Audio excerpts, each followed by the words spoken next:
Hello, this is Paul Hefner, and I'm talking about part one of how to set up a real estate startup. So I'll talk through why I like real estate startups and the real estate startup model. But first I want to start off talking through the two main excuses that I hear from people about why they haven't started a real estate startup. So the first one is that they say they don't have any money to invest to buy their first property. So the first advice I would give is to talk to a lender and see what options there are. There's a lot of interesting financing that can be done. One of the properties I bought, they actually gave me a great rate because I was taking out another home equity line of credit on an existing mortgage, existing home. And because of that, they gave me a great rate. There's all sorts of other options available. So the best thing to do is just to ask and see. Don't just assume that you don't have the money. The next part is, if you only have a small amount of money to invest, you can always team up with other people. So you might only have $2,000 to invest, but if you have 5 other people, now you have $10,000 to apply towards buying a house or a rental property. So that's the second thing. The last thing is, if you really just don't have any money, you're going paycheck to paycheck, then I would just try to maybe do another startup or try to get another income stream to start building up some money that you can then apply towards to real estate. The second excuse is that the real estate market is risky. I think that all investments and all startups have their risk associated with them, but I think real estate is one of the less risky ones.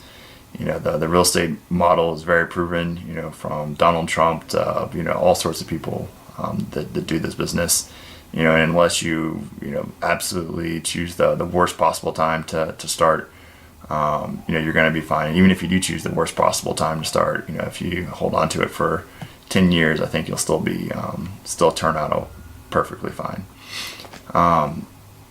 So when talking about real estate, let's talk through the proven model. I guess, first off, the customer value of real estate is super simple. Everybody needs a place to live. So all you're offering is, a place for people to live, and they have that need. Then it comes down to, is your place cheaper than other places? Does it have some additional value? Is it, next to a good school? Is it next to a good park? Is it near public transportation? Is it downtown? Whatever people find desirable, if you have those things, then the value is there, and it's a no-brainer from a customer standpoint that they need to rent. From an owner standpoint, I think the model makes sense from a lot of reasons. I'll walk you through a quick scenario. Assuming that we were going to buy or had $10,000 to invest, and if we assume that we're going to that's going to be 20% of the total value, that would allow us to buy a $50,000 house. Obviously you can invest less, invest more. It depends where you're buying. And so just with this scenario, we'll walk you through it, and there'll be a lot of numbers, but I'll try to keep it very high level. But so in this scenario, if it's a $50,000 mortgage, or even if you have a $100,000 mortgage, or whatever the mortgage amount of the total house is, after 30 years you pay off that mortgage, which is incredibly valuable. So if you think of if you buy $1 million house and you pay it off in 30 years, the mortgage payments will pay it off automatically. Then at the end of that you have a $1 million asset. It turns out to be about a 5.5% return. Obviously it depends on what your interest rate is and some other things like that, but just paying down that mortgage works itself out to about a 5% return annually, which is pretty good for the amount of risk involved. The second thing is you can have cash flow on the way. So if you rent your property for $1,000 a month and your mortgage is $800 a month, and you have $200 of cash flow, obviously you have to use that extra cash flow for repairs, and maybe you have a vacancy one month, and there's other things that cash flow has to cover. But if there's additional cash flow, then you can invest that money in something else, or you can just save it as savings for whatever you want to use that money for. So that's additional money. The really interesting one for real estate though is leverage returns.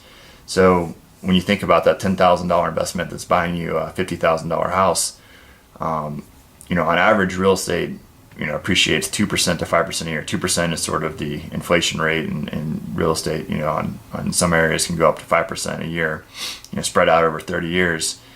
When you look at that 5% return, you're making 5% on the 50,000 and not 5% on your 10,000. So it's leveraged a little bit. So your return is higher because you're leveraged in that respect.